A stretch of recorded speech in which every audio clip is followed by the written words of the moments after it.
and gentlemen, may I have your attention, please?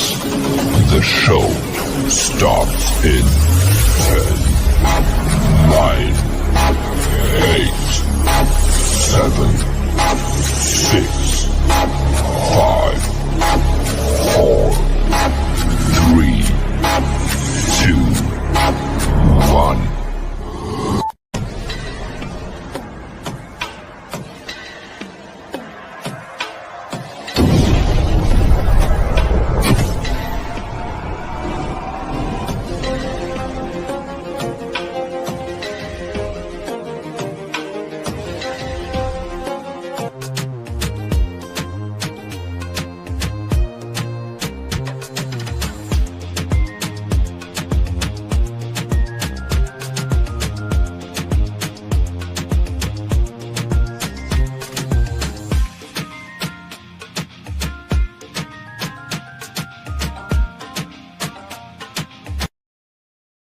Sponsored by Andrea Mason, Press Play, Plan Life According to You, LLC. Take care of your mental health. Find inner peace by rediscovering and loving you for who you truly are. Take advantage of this exclusive offer and choose to press play today. Thank you.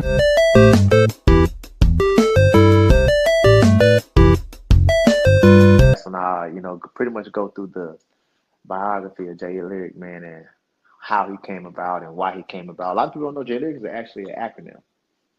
It actually stands for something. I ain't gonna give it here again. That's gonna be for the show, but I'm gonna let them know where that acronym came from, and like I said, how and why. It's kind of like a I'm trying not necessarily an introduction, but basically.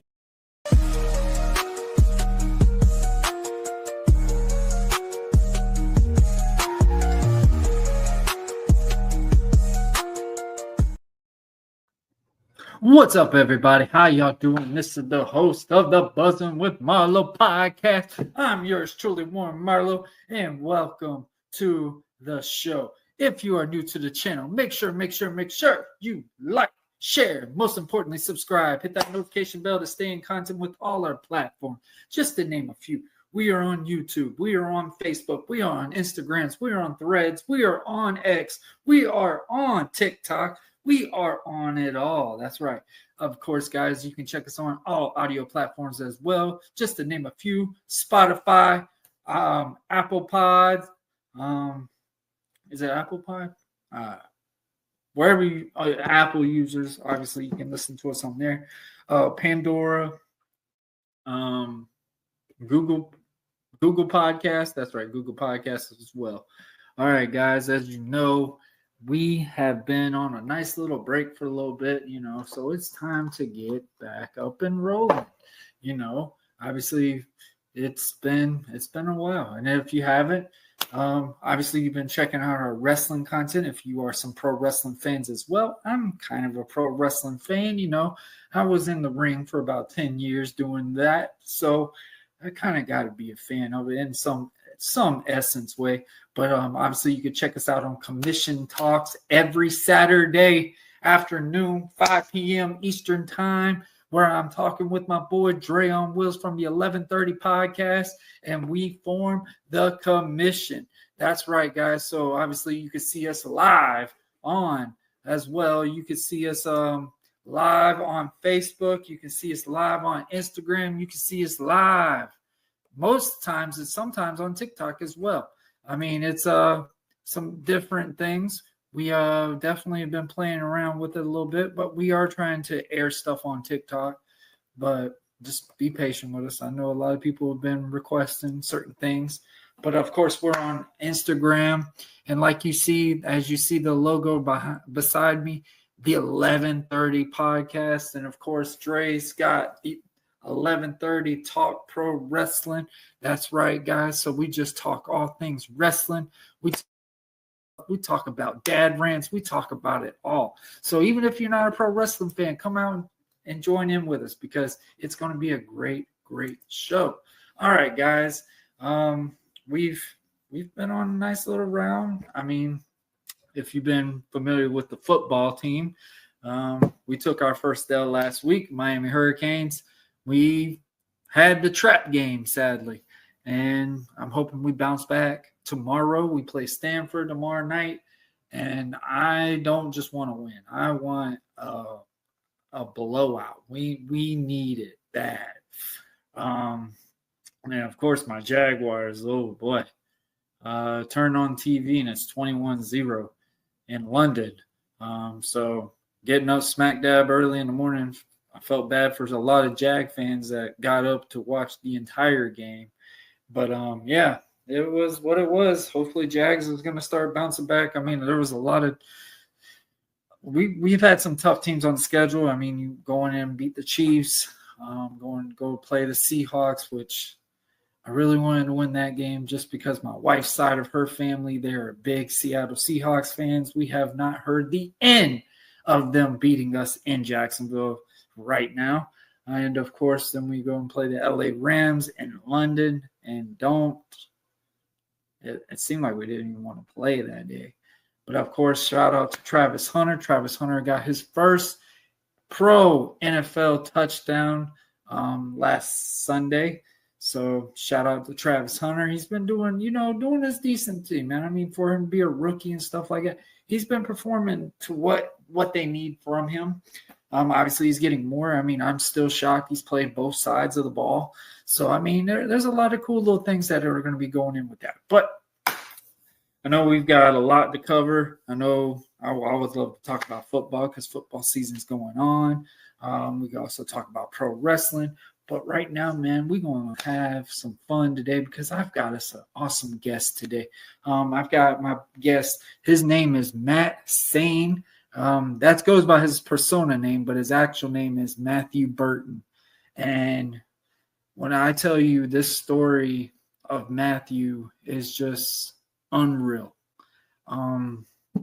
Just to read a little bit of stuff that I made sure I wanted to say it the right way. Matt Burton, he's a 35-year-old athlete who does Brazilian Jiu-Jitsu and MMA and also has cerebral palsy. Matthew has been, going through a lot of ups and downs, but the biggest inspirations was his parents. And, of course, when we're going to talk about how big of an influence his parents were for him, how obviously as me being a parent of a son that's autistic, has been in and out of the hospital,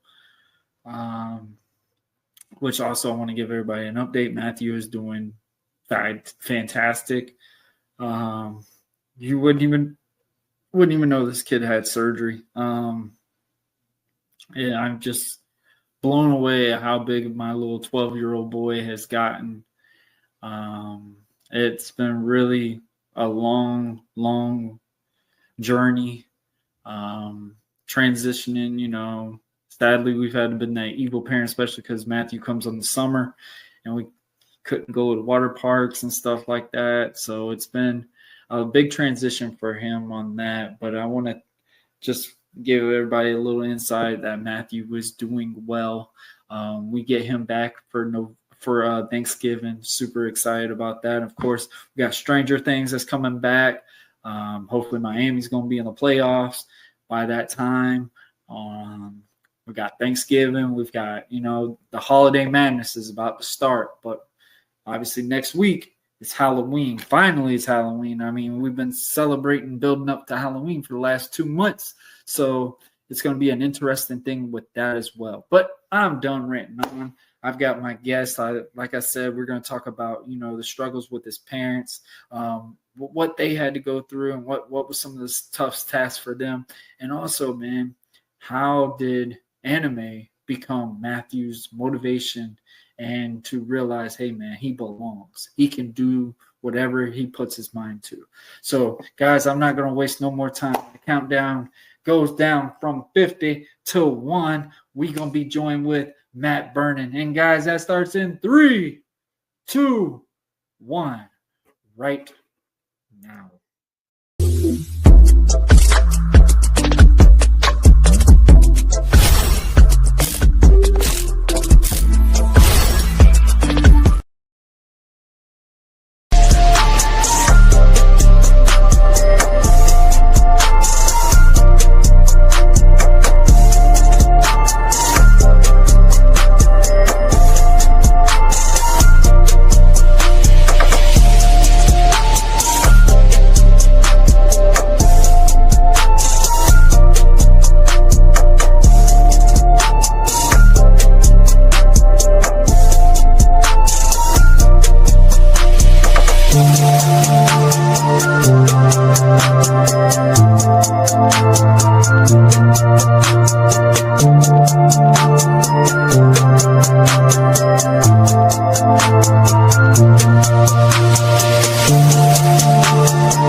What's up, guys? I am joined with Matt Burton. How you doing, man? I'm good, man. How are you? I'm good. It is Friday. Oh man, this week was tough on me. But man, how are you doing? How is it going? I like the background in the back, man. That looks pretty unique. Appreciate it, man. I don't know if you know anything about Dragon Ball Z, but Bro, yeah. I'm not a fan. I'm not big on anime, but Dragon Ball Z is. It's got to be the OG. Like I get it. I know the hardcore anime loving people. They will tell me that it's something that I've never heard of. I know there's one called Bleach. I don't know if I've ever watched something that's like that, but But Dragon Ball Z is from tooth and nail. That's literally been the human version of Pokemon for anime for me. So definitely. I got you. Yep. See, I'm a huge anime head, a weeb as they would say. Like with my podcast, I start off my episode saying it's me, the Matt Burton, the Saiyan Soldier, your favorite combat sports enthusiast and self-professed nerd, because I am a huge nerd with everything, comic books, anime, video games, all that. But yeah, Dragon Ball Z pretty much helped inspire my entire career. So my fight nickname is the Saiyan Soldier. So I remember when you sent me your actual name, I was sitting there, I was like, that's got to be something with reference with Dragon Ball Z. But I didn't want it to make it sound like, because it says Saiyan, that you know anything of Dragon Ball Z.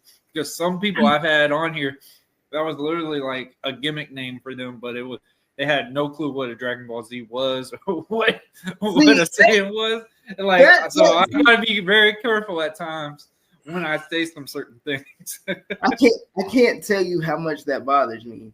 Like, it's okay if you use it, but at least know where it came from. Exactly. Like I said, I don't have the very big knowledge on anime just in general, but Dragon Ball Z, man, like, right. Cell, Frieza, Goku dying 50 times a year. Vegeta, like Gohan, like come on, man. Shout out to Vegeta. Vegeta is best. Oh yeah, they got millions and millions. Yeah, Vegeta's my favorite character, but yeah, it's crazy that it's still made to this day, and it's like same thing with Pokemon, Power Rangers, all that. Like it's just crazy because obviously, stuff when we were kids watching it, and it's not the same. I mean, I don't really see cartoons as what it was back then. Right. God, I'm using back then language now. Oh, man. Yep. We're there. It happens to me at work all the time. The kids I work with are always like, that's when it hits me, is when, like, you make a reference and none of the kids know what you're talking about, and it's just great example. I know this is off topic, but I made a reference about Saved by the Bell. And classic there was one guy, it was on the show. It was my last show at CPW. It was in Williston, Florida. The guy was faced it. His name was Giovanni. And really good build. Dude, look, he was really nice. And I know I'm pulling the curtain, but really nice guy. I made a comment. I said, man, you look like AC Slater. And nobody knew. This is where I know I'm not in the same age realm as certain individuals, and I learned why my language was technically veteran at that time, because he looked at me and goes, "Who's that?" And I'm just like, he shouldn't be that much younger than me. And I asked him how old he was, like 20, 24, 23 or something. I'm like, oh my gosh. And like he didn't, I had to explain it to him. When you have to explain Saved by the Bell, they're not in the same atmosphere. Yep. Like seriously. Exactly. Like when I make references at work all the time, and like that's where I knew I was like, yep, I am officially that guy. you're Unk now. You've hit Unk status. It hit me this year too, because I turned 35 this year, and like my cousins, for one, they all ripped into me about it, and then it hit me at work when one of the kids told me I looked like I was like 50 something, and I was like, really? I was like, really? All right. I was like, I guess I have to be mean, man. They can be mean, bro. Yeah, I was like, golly. Don't ever ask a kid how old you think they think you are. No. Don't ever do that. I love how they start that as a conversation. But But yeah, man, we'll digress to that, man. So Matt, if nobody knows who you are, tell them a little bit about yourself, man.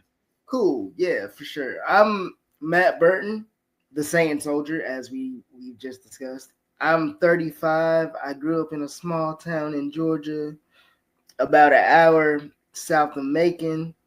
I'm actually a Brazilian Jiu-Jitsu blue belt. Shout out to Rush MMA. I have cerebral palsy. I'm also a pro wrestling commentator.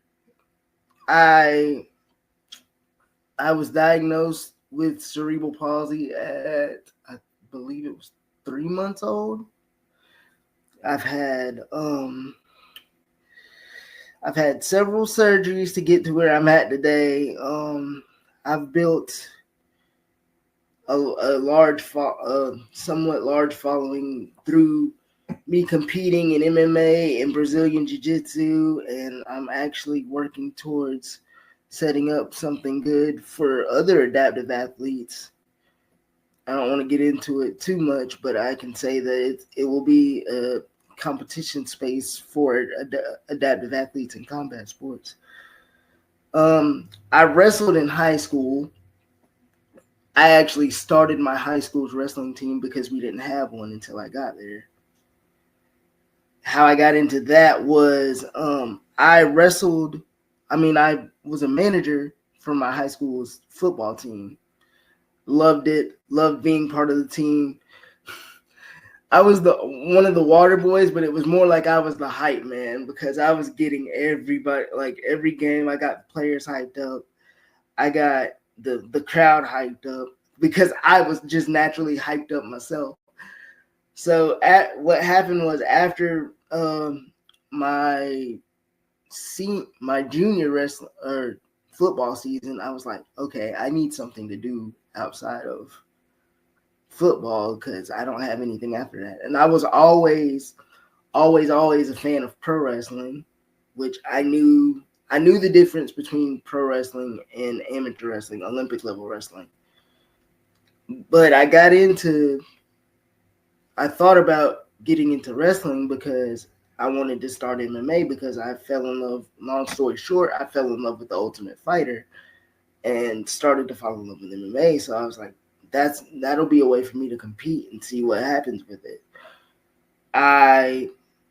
So the way our school was set up was you had 4 different lunch blocks and you had certain kids that was assigned to each block.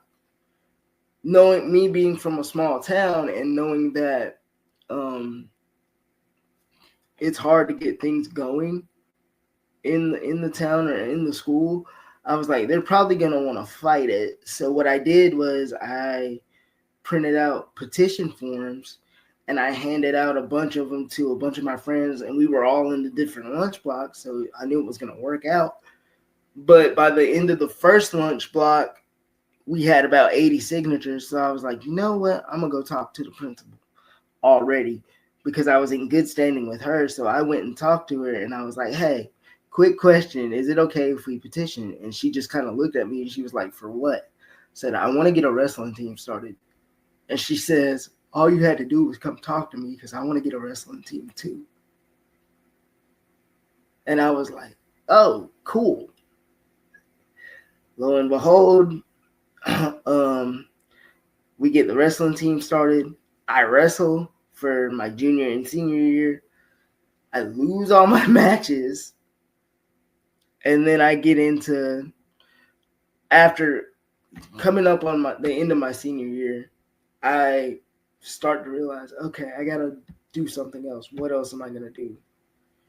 Ended up, I had surgery right after the end of my senior year.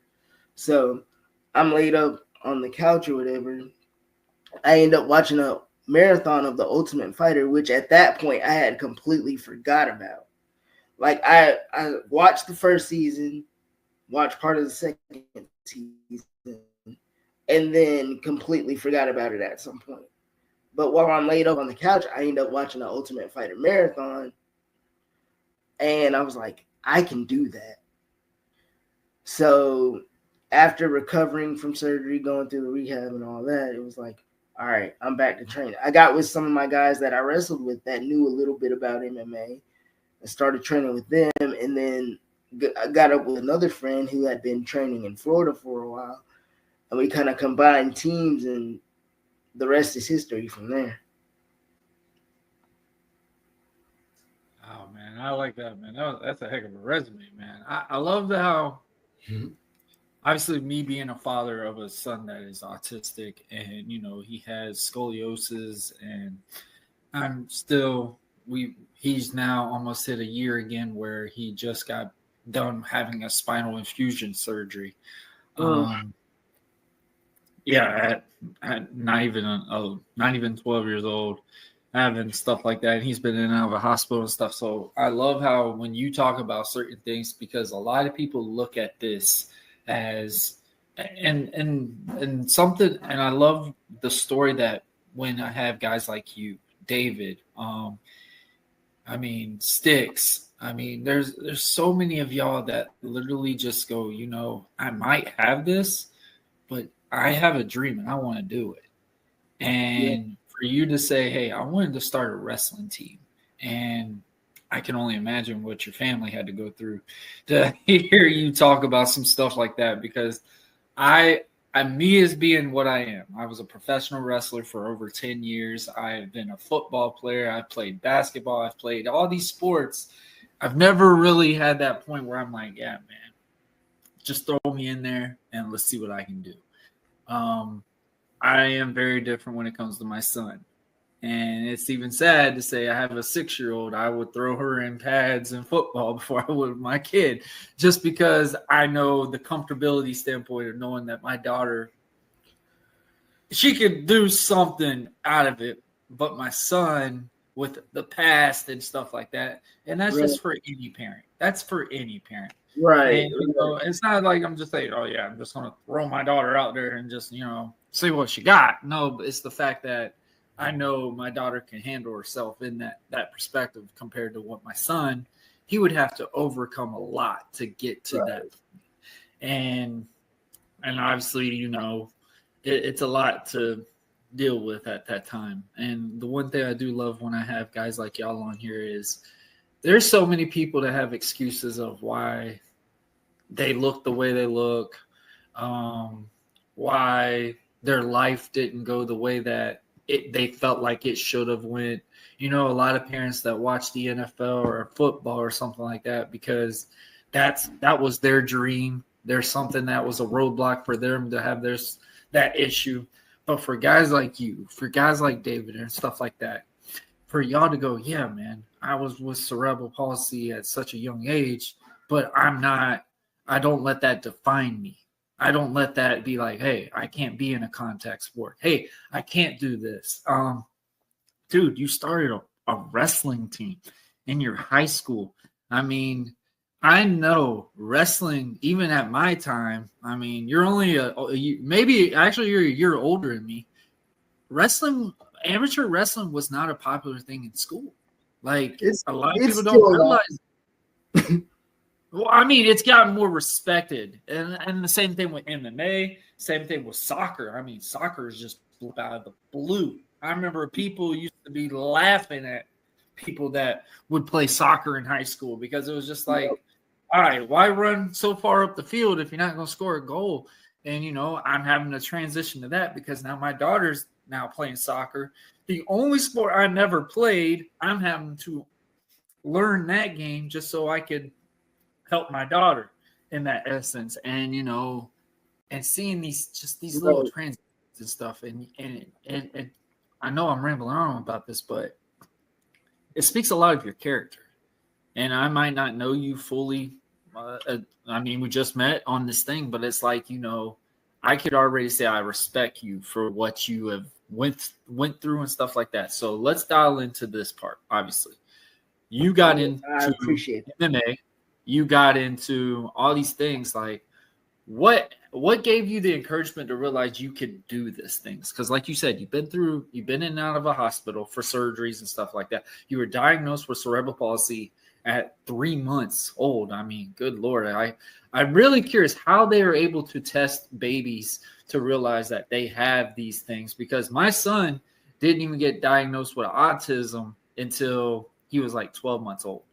And like, actually, it was a little bit older than that, because obviously he has to be more developed at that time to, for them to understand the phases and how they were able to, all these little, I mean, good Lord, it's like 100 on the list of how many ways you could tell your child is autistic or something like that. But it's like how they can test a baby and be like, hey, such and such has this, such and such has that. Because my son, he got neurofibromatosis based off of 12 months old, based off of having 12 birthmarks. And it's very rare for his age to have that many birthmarks on his skin. And obviously that's how they diagnosed him with, NF1 and stuff like that. So how is that doctors are able to, see what they went through? And then obviously, how was it for your mom and your dad and your family to be able to, obviously, the typical, my child, name them, whatever, to realizing we're going to have patience, and we're going to really have to learn while we're going through this whole experience, knowing that this is going to be a tough transition, but at the same time, that's our kid, and we're gonna do what we can. So how was all that? So I'm glad you asked that, because that's actually my favorite part of my story. When the reason they found out, and this was explained to me later by my mom, that the way they found out was I was talking early, but I couldn't sit up straight. And they couldn't figure out why I couldn't sit up straight. Because like I would lean over and fall and stuff, or fall over and stuff, not to the point where I hurt myself, but I couldn't hold myself up. So they took me to the doctor and they ran some tests, and that's how they found out. So it was like intellectually I was growing, but physically there was some disconnect there. And so that's how they found out that I had CP. And then as far as my upbringing goes, this is my favorite part. Both my parents were military. That's actually how they met. They served in the Army. And so my dad was a huge sports fan. He actually did a bunch of, he was a referee at our local rec league, and he basically did every sport. He umpired baseball, he ref basketball, he ref football. I think football was his favorite, though, which is part of the reason why it's one of my favorite sports to this day. But we were watching basketball one day, and I was about 6. I'm pretty sure I was 6, because I haven't forgotten this part of it. We were watching basketball one day, and I think I was more self-aware than I realized at a young age. Because I just straight up asked my dad, I was like, you think I could do that one day? And in the nicest but most stern way he could, because that's just how he was. My dad was a stern guy. He wasn't a strict guy, but he was stern. So you knew when he said something, you paid attention, and he meant it. He just straight up said, Matthew, you can do anything you want to. You're just going to have to work really hard at it, and nobody's going to feel sorry for you. And him saying that at 6 years old stuck out to me. And that's what locked it in. I mean, that locked in my entire character to this day. Because now I'm like, okay, if I want it, I just got to go get it. Yeah. And then my mom was just always there being the supportive one. And my mom, before my dad's passing, she wasn't so much the vocal one unless like I specifically asked. Most of her inspiration from when I was younger. As I got older, we talked more, but when I was younger, it was more about her just doing things and showing how to do things. The way she operated and the way she did things was the way that I got inspiration from her. And then as I got older and we got to talking more, she became even more encouraging verbally. But that locked it in for me. And also, like I said, Dragon Ball Z inspiring my character. My parents are telling me all these things like, you can do it, you just gotta work hard. So as I'm growing up, I'm watching Dragon Ball Z. They're doing that exact thing. The whole show is about self-improvement through hard work, pretty much. So I'm seeing it, and it's being told to me over and over, and it's locked in my brain. So now I have my military parents over here. I have Dragon Ball Z over here saying soldier. So my fight nickname is a tribute to the two things that help bring me together as a person. It's a tribute to my parents and my family, and it's a tribute to the show that got me to this point. Amen. That is beautiful. Wow. I could feel you when you talk about military parents. My dad was in the Navy for over 20 years, and when I say that, hey, you know, my parents could throw me into any type of sport and I could, you know, swim with the best that I could. I mean, I might not have been the best performer at certain things, but I hung with everyone just because I knew that reference hard work. And I always gave everything I had. My dad, everybody is, I know a lot of people when they listen to this that went to school with me, everybody knows my dad from just being in fear. Like my dad literally had some type of aura to him. Like my dad looked like he was some small town favorite linebacker. And, you know, the reality is my dad was an amateur wrestler and a freaking champion chess player. And, you know, nobody knows these things because my dad just brought an aura to him, because when they look at me, they're like, he's slightly an image of his dad, you know. And I always joke about it. I'm like, yeah, my dad was one of the biggest nerds I've ever heard of in my life. And, you know, I didn't know that life of my dad until his mom told me about it, or one of my friends from school, right after one of my basketball games. This is a funny story. He shows me this random high school yearbook picture, and I'm looking at him like, who is this girl, this guy or girl, whatever it looks like? This person has jury curls in his hair. Found out it's my dad in high school. And like, I'm sitting there, I'm like, this is not the same guy. My dad's got blonde, long hair. Like, this ain't the man I know, you know? And like, I looked at the name and it said Warren Marlowe. And I'm like, and I go and question him, and he shows me his chess trophies. And, you know, my dad said something that really instilled to me, you know, as an amateur wrestler, my dad always said he picked the room. When he was in the room, he always picked the fight with the biggest person. Win or lose, people know this man is crazy because he's picking the biggest guy in the room to take that challenge with. And that's something I always learned at a very young age, is like, hey, man, everyone puts on the same shoes. Everyone laces the certain things. Now, there's ways that there might be different ways of how you're steering the shoes, but also at the same essence. They wear the same clothes. They put on the same pants. They put on these certain things. Might be a different brand or whatever, but at the same essence. Everyone is the same in some type of way.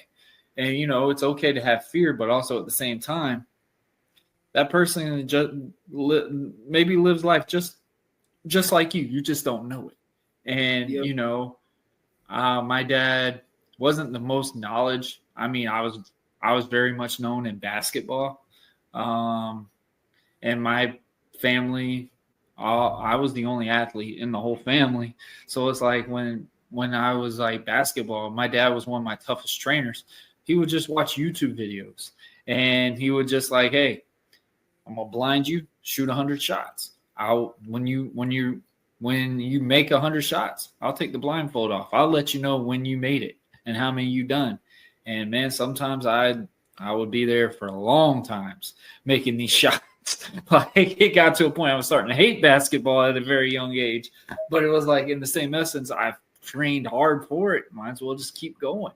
And and then, you know, everybody jokes about it. It's like, hey man, your dad, he don't know nothing about basketball. He might not know nothing, but he was one of my best trainers because he was like, he just instilled so much into me at that time, especially he was gone all the time. So the time that we had together was, you know, either I got in trouble based off of something that happened a year ago because he was out at sea and he never forgets anything. And it got to a point I just wish he didn't come home because I knew the belt was coming at the same time. So it was like, you know, it was just different essence to it. So I love how when you talk about something like that, and you had two inspirations.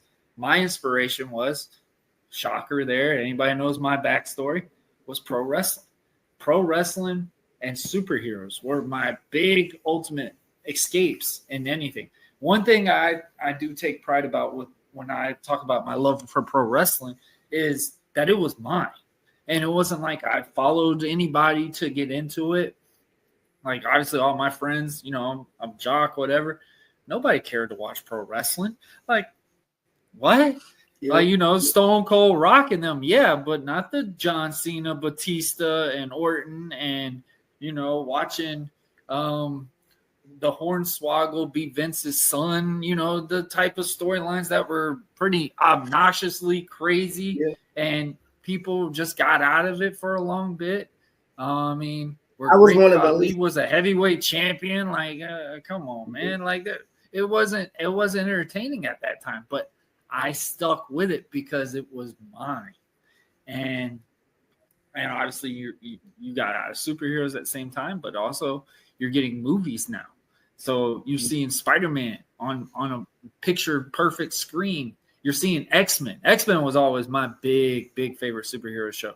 Very underrated. Like, you know, so it's like it was ways that introduced me to get back in love with it. And, you know, seeing stuff like that. And obviously basketball, I went as far as I could with it. But I got into, you know, the art of wrestling.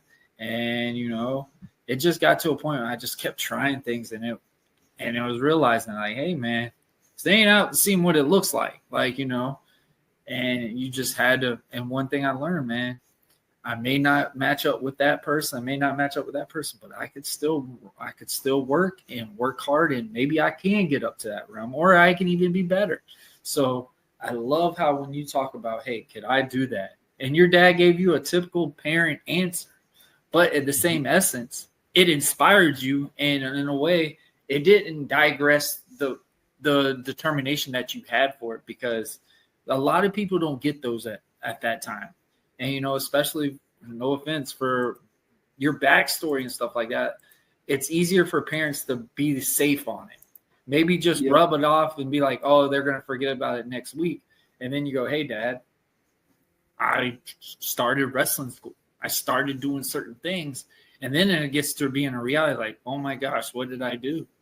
So I love how your parents were very motivating for you in that essence as well. So obviously, you asked your parents and stuff like that. So now what all helped you just to keep going further into this occupation? It was just them. It's funny how you mentioned, you know, nobody liking pro wrestling at the time. My pro wrestling story goes back to my dad. Me and my dad used to watch religiously. So that was one of my big inspirations too, because I'm a 90s kid. So I've got Power Rangers, Ninja Turtles, Dragon Ball, all this stuff my parents but also pro wrestling. But like, I'm not thinking I could do it in that sense. I wanted to, but like I said, I think I was a little more self-aware than I realized growing up, because I'm like, I can't. There ain't no way I can do that. Come to find out later, I can, but I just have to do it a different way. But so yeah, me and my dad used to watch religiously. Shawn Michaels is my all-time GOAT. I don't care what anybody says. You can't change my mind on that. Shawn Michaels is my all-time favorite. So I was one of those that got out around 2000, probably around 2002, because that's when my dad died. So for me, I kind of lost my connection to wrestling and to basketball as well, because that was two of the things that bonded us. So for a while, I didn't watch. It was really hard for me to watch. I came back to wrestling around 2005, maybe right around the tail end. And I remember because it was right after John Cena had started his feud with the dude that had Jesus as a bodyguard. Was it Camacho? Oh, you're talking about, I think it was Muhammad Hassan. No, It's either the guy him that, or if you're talking about the Japanese guy, his name was Kenzo Suzuki. Not Kenzo Suzuki.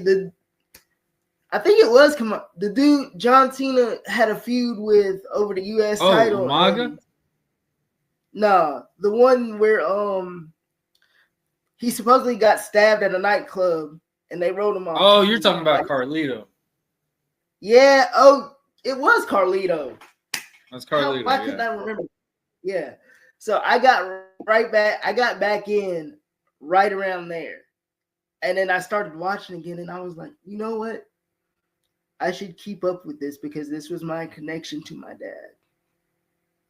So I've been watching again. I became a fan again, and I've been watching ever since, to the point where it's led me to become a commentator. Sorry, I know that was a ramble, but No, dude. That was amazing. Like, I love how you had a roadblock. And I mean, you spoken in the same essence what a lot of family members have. You know, you watch something for so long with that person, and it's not easy to, you know, there's certain things, like obviously, hey, with us being military kids, you know, dad's gone for X amount of months of the year, you know, it's okay. Mm-hmm. Dad comes back. But when you have that experience, what you just went through, and it got you to stop watching what you had a connection with your dad with. But also, in essence, you found it back. And right. and then you found something cool out of it. You got to be a commentator in wrestling and stuff like that, you know. Which I always say this in something, and it's actually on a t-shirt at the same time too. But it's called "Every Setback Makes One Heck of a Comeback." And that's something I live by each and every day, because it's something that it speaks so much volume what goes on in this world. You have to have setbacks. It doesn't matter how hard you work. It doesn't matter how hard you're good at this or something like that. There's always going to be that one person that's just a little better. And you could either stop, give up all that hard work and be like, hey, man, I did what I could out of it. Or at the same essence, it just makes you even fire you more, because when we get so content, and I think this is a great example when we talk about something that you are talking about now, we get so content, it gets to the part where it's not fun anymore. It gets to the part where it's not that passion that we had for it. I remember when I finally achieved my accomplishment, I made it into playing college basketball. I realized, man, no offense, I'm white. I've had a messed up knee in high school. I can't dunk. I can't do certain things. My jump shot is not going to be the thing I can just rely on. I wasn't the great dribbler. I wasn't a person that could be a good asset as a point guard. The one thing that I always said this, I was a wrestler before I was a wrestler. When I was a basketball player, I was able to, hide my weaknesses because I was a very good shooter. I could line up at the 3 line. I could shoot the shots. I could get back on defense on certain essence at the time. But when I got to that college level, man, your weaknesses are going to be outshine more than what your talent can be. And I was going through so much adversity through it. And, I'm going through – I had a guy that came from Africa or something like that, and dude was 7 foot tall, and he could shoot. He could dribble. He could do all the things that I know I couldn't do. My biggest talent, he could do it even better than I could do. I didn't know that tall people could shoot like the way he was shooting. And needless to say, it got me so upset at times. And I mean, I for a bit I stopped and I was just like, man, I'm just not going to get it. I'm going to be on this bench and that's what it's going to be. And then I got that one opportunity. I got put in the game and I made an assist and I made a 3. And that might have been my college career, but the same essence, like at the same time, man, I was like, hey, it's just because I stuck with it. I kept going. And I made the team, but needless to say, I made another team. I became a dad. And juggling a basketball and being a dad is kind of hard to do. I know a lot of people be on this show, be like, hey, you could have done both, whatever. But it was like, I knew my limit. And I knew it got to a point where I was getting so burnt out from playing basketball. And, even when I achieved that moment and I made the team, I was so burned out. I was just like, man, I don't want to even hear the word ball anymore. Like, when you're in college, it really tests your limit if you love a sport. And I felt like I literally couldn't do anything else with basketball at what I was. And needless to say, it got me to, it got me in depression for a while because I was like, man, I've been playing this game since middle school.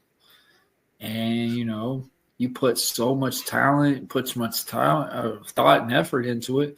You're shooting a ball until it's nighttime. And to the point where it's like, man, it's not what I want it to be anymore. And that's when you get those adversities, and it either you can stop or, in the same essence, open another door. And that was something that took me a long time to realize, like, hey, man, there's another door out there. I'm going to be a dad. I'm going to be a family man. I'm going to do, certain things. Well, there's a saying, man, you I'm not going to do it. That I will get in trouble for it. But you can't play home with someone that doesn't want to be a home person. I see. I think that's the best reference to make off of that. And it got to a point where a lot of things got in my head, and it was just like, I'm going to make what I can out of this. And, I've had a lot of setbacks in my life. Lord have mercy. It's almost as long as the Santa Claus naughty and nice list. But at the same time, you got to keep going and you got to keep moving forward. And I love when you talked about you connected with your dad watching wrestling. He might not fully physically be here, but the same essence.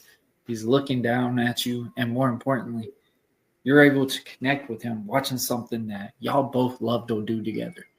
And you got to be a commentator out of it. So, like, how was that? How was all that Dude, transition? I love it. I'm still doing it, actually. We have a show next weekend, actually. I'm trying to make sure that I can be there. But, I absolutely love it. It's crazy how it happened because you've actually been a part of our local wrestling scene here where I'm at. So I kind of was in that scene. One of my best friends happened to be a local referee. Through him, I made a bunch of different connections. I have a buddy that runs a very popular podcast from here. Through him, I got to meet Doc Gallows and actually got to walk him and Anderson to the ring at a local show here. A few miles in Dublin, Georgia. Yep. Yeah. Yep. So, and then one of the connections I made through my buddy that was a referee, he's a pro wrestler. He was starting up his own promotion, and me and him are really cool. And so I was like, "Hey, you need a commentary guy? I've done it before." So, and he was like, "Actually, we do." So me and one of my best friends, who I did the commentary with for a show in Atlanta, we became the commentary team for Passion of Wrestling out of Swainsboro, Georgia. And we're still doing that now, and I love it, man.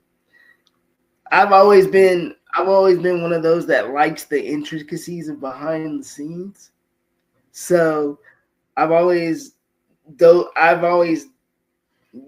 deeper into whatever it is I'm interested in. So with pro wrestling, it's like, oh, now I get to actually be a part of behind the scenes and see how things work, and I can help these wrestlers get their characters over by the way I'm describing them, and the way I got told to actually commentate was commentate as a fan. Don't think about the audience out there. Don't think about what it looks like on the TV. Be the fan that you are and convey your feelings to the audience that's going to see this later or that's here now. Because once you convey your feelings, somebody else is going to feel those feelings too. Mm-hmm. Yep. So like, right. I'm gonna keep doing it for as long as I can, man. Because it's a longevity spot. It's one of those spots that's not super painful. Yeah, I love it. Now, granted, I think sitting in that chair a long period of time, sometimes it could hurt. But yeah, especially with me having CP, man. Every time we hit intermission, like I get up and walk around, even if I don't jump and run, huh? Yeah, even if I don't really want to, I know I need to. Hey man, I love that, man. I love how you made a very difficult time into a positive perspective. Like you just said, man, you did commentating, you did it just to try it out, and you learned the behind the scenes things. And that's something that I thought was the coolest thing when I got into wrestling, actually getting into training school and wrestling I thought it was so cool when you actually could throw a real super kick and how it really was supposed to be perfected. And now curtains pulled and you're seeing it on TikTok regularly, people just randomly kicking people and it's like slapping the thigh. And I'm like, yep. You're not supposed to be doing that. Like it's like a sorority thing like that. It's supposed to just stay in the frat house and not be outside of it. And I think some essence, I feel like that's what's hurt the business at times, but also at the same time, we're in a new era to where that's the thing. That is the thing that maybe helps somebody get into pro wrestling or something like that. And, you've got so many types of wrestling now. And it's like the most unreal thing. I didn't really know of indie wrestling. I mean, I've been publicly saying this now, and me being an former independent pro wrestler, I didn't know what really indie wrestling was when I was little. I thought everything was WWE wrestling. I thought, WWF was WCW. I thought Goldberg and Stone Cold were the same person at a time because they looked the same. Like when you looked at two different guys, one was a lot muscular, obviously. Austin was a little, he was the guy that you just wouldn't mess with, but Goldberg was Marvel. Like if Superman was a pro wrestler, Goldberg would be that guy. Like, seeing that dude, I'm just sitting like, there ain't no way that's the same guy. And like they just had an aura to both of them. So like when we see independent shows, and I asked my mom, I remember there was one at the ballpark in our home area, and I was like, man, I want to go, and found out it was the promotion that I started with. And, it Nice. just grew from more and more each time from there and stuff. So it was like, I got a love for independent pro wrestling when I got into the independent pro wrestling. But at the same essence, I just felt like as cool as independent wrestling was, I felt like they just did too much, if that makes sense.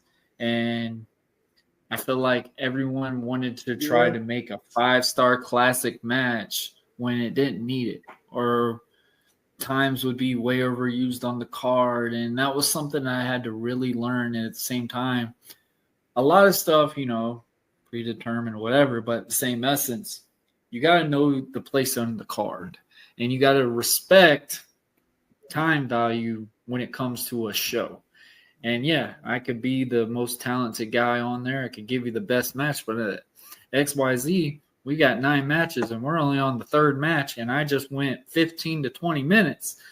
That just kind of hurt the rest of the card at the same essence. So you just got to learn that thing. That was something I took a lot of. It took me a lot to understand the time value of a card. So I love when you talk about how you're able to commentate a match as a fan in the essence, but you're educating the audience if they don't know what pro wrestling is. If this is their first time ever viewing it, they can be like, hey man, I like that AC guy. I like this, Zach Morris looking character. Like, he reminds me of Saved by the Bell. That guy looks like Carlton from Fresh Prince of Bel-Air. Like, it's those things that gives that relatability to that guy. And, and it's just like, a lot of people don't realize when you go to a pro wrestling event, I don't see anyone going to a pro wrestling event and coming out going, I didn't like it. Like, literally, there had to have been 1 or 2 matches that was like, that was entertaining. That was interesting. And, or at least they come out going, that was fun. That was fun. Yeah. Like, that was a cool experience. Don't mean I'll ever come back and, spend X amount of dollars on it, but it was fun. It was a day that I could escape if I lost my job or Johnny called out and I had to work a day and I missed my daughter's birthday, some certain thing. Like, it got you to escape reality. And that's something I feel like a lot of people don't realize what pro wrestling is built here to do. Escape reality. It's fantasy in a realist form that you can understand the shining moment between a good guy versus bad guy. And that's something that a lot of people don't realize what wrestling is built there to be. Like, there's supposed to be a good guy and there's supposed to be a bad guy. Now, we're in the era where the good guy could be the bad guy, the bad guy be the good guy, but it's your decision on that deciding factor, which in the times independent wrestlers have a hard time adapting and be like, oh, I'm the built-in baby face. I'm staying the big baby face. And they don't get over in the crowd and they don't know how to transition it. But at the same essence, it's a show. It's a role play show that literally is supposed to be fun to enjoy. And I love how you have been able to contribute to any part of this sport because, man, no offense, MMA guys don't take pro wrestling lightly. And a lot of MMA guys look at us and be like, y'all ain't tough. Y'all ain't who y'all say y'all are on camera. No, right? I knew from the jump, bro. I see that was something I alluded to a little bit because my first love was pro wrestling. I wanted to do that. So when I got the opportunity to try to train, I could bump a little bit. My body doesn't react the way I need it to fast enough for me to take like a full bump. Also, it's really hard for me to run the ropes. So that's the hardest thing. That is the hardest thing to do. A lot of people think the bump is the hardest thing. No, running the ropes is the toughest thing to do. So now in my mind, I'm like, okay, I eventually want to do this. How do I do this with knowing that these are my limitations? How am I going to do it? Because one day I might want to step into the ring just once, just to say I did it, because that would be a childhood dream come true. but like to have a full on match, not just get in there and do a segment. I mean, Like a for full one, match. I would like just one time. I'd like to have a full match if I could make it work. I'm in the process of trying to figure that out. If I ever figure it out, it'll be dope. But one thing I will say too, I'm terrible at this, but I have to mention that I also, one of the things I learned from my parents and my family is surround yourself with good people and surround yourself with the right people. I have been very, very, very, very, very blessed to have coaches throughout my MMA and jiu-jitsu career that were like, there was a couple of them when I first started. There was times where it was like I had one set of coaches as my coach. Why? Because I was signed up for a fight and it got approved, and at that point it was approved. So I was training my behind off, and we went to this gym outside of our gym, and the coaches were like, "Why are you letting him do this?" And my coach was like, "You want me to stop him? He's a grown man. Like he made this choice. Like I'm not about to." He's like, "I'm not his dad. I'm not about to stop him. If he wants to do it, we're just gonna make it work for him." Like, what do you mean? And like, so people like that are advocates for me, and the coaches that I have now, like I said, shout out to Rush MMA. Those guys, man, they don't look at me as a hindrance they look at me as like, okay, how do we make this work for him? And if it doesn't work, we'll go back to something that does, and we'll perfect it. Work around it. Yeah. Yeah, it's about having the right people in your life, because I would not be half of where I am without other people being with me. Like, yes, I have the character that I have because of the way I was brought up, and I'm still going to reach my goals because that's just how determined I am. But I also know who I can go to that's going to help me get there, because they also want to see me win. And I want to see them win just as well. So, like, surrounding myself with those type of people, like, you can't do anything but elevate yourself, and hopefully along the way elevate other people. Hey man, I love that. That is beautifully said, man. Before we go, man, I first and foremost want to definitely have you back on. We'll definitely have to do a part 2 for sure. For sure. We'll definitely I might have to have you on one of my commission talks episodes. It's just me and my boy Dre. We're 2 podcasters that just talk pro wrestling and stuff like that and elements. And I definitely would love to have you on there. Just have a full-on pro wrestling thing, because I know you want to talk about your MMA time, you want to talk about yourself, but I can tell you really want to get a pro wrestling chat in as well. So we'll definitely have you back on for that. But Matt, man, I greatly appreciate you coming on, man. Is there anything else you want to finish up on? Guys, make sure y'all check out his links below, his Facebook, his Instagram. This man is really one of the popular guys. He says he is very famous in his area in Georgia. If you are ever in Eastern Georgia, man, like, y'all need to check out Matt, man. I'm telling y'all right now, this guy loves Dragon Ball Z. He's an MMA expert. He literally is a very awesome commentator. Y'all go and check this man out if y'all are ever in the Eastman, Georgia area. Matt, the floor is yours, my friend. Appreciate that, man. I don't know about very famous. I'm gonna just say I know people and people know me. Let's just put it that way. Yeah, I wouldn't say very famous, but I appreciate that. Yeah, everybody check me out. Instagram, YouTube, TikTok, Adaptive SSJ. My Facebook is just my name, Matthew Burton, 2 T's in Matthew. Check out my website, adaptforcombat.com. It's something that's coming. It's going to be huge. I can't wait. I'm so excited for it. We'll have more details on that later, but definitely check out the website. Let's see. What else do I got going on? Oh, I'm also on a podcast called Nerd Variety Podcast, where we talk all things nerd and pop culture. We've actually done a couple wrestling episodes, so y'all check that out. Nerd Variety Podcast. Passion of Wrestling commentator. If you're in the Swainsboro, Georgia area, y'all come check out our show this weekend. Next weekend, October 25th, Saturday. I should be there commentating. It's going to be a blast. It's a huge card for us. But yeah, that's about it. I appreciate you having me on, Warren. No problem, Matt. Like I said, man, we're definitely going to do this again.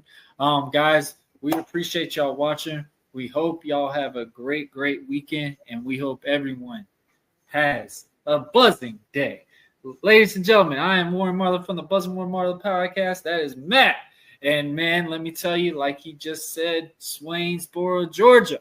Y'all be ready. Matt going to be there commentating it up. Y'all have a big card coming up, and I hope everyone has a great, great weekend. I'm Warren Marlowe, and we will see y'all next week. Later.